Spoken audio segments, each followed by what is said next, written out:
So what do you do when you don't know what to do?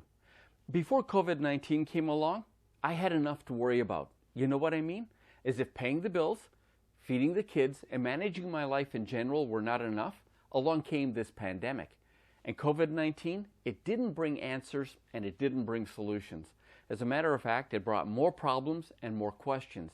Questions like, will I keep my job? Am I going to lose the house? Can I finish my education? Will I be able to graduate? Will I be able to get married? Again, it brought more questions than it did answers, as if I already didn't have enough to worry about. So what do you do when you don't know what to do?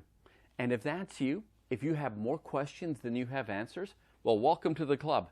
Because let's face it, none of us have ever been through a pandemic before. But I know somebody, and you know somebody, who has all the answers. And this is what we're told to do in James 1 and verse 5. If you lack wisdom, ask our generous God, and He will give it to you. He will not rebuke you for asking. Now, here's why I love that verse.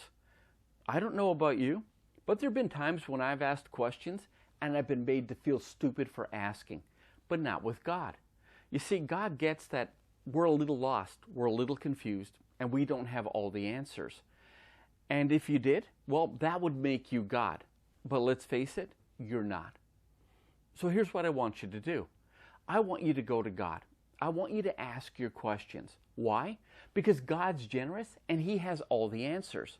So this week, I want you to spend a little time talking to God. Ask Him your questions, give Him your problems, and guess what?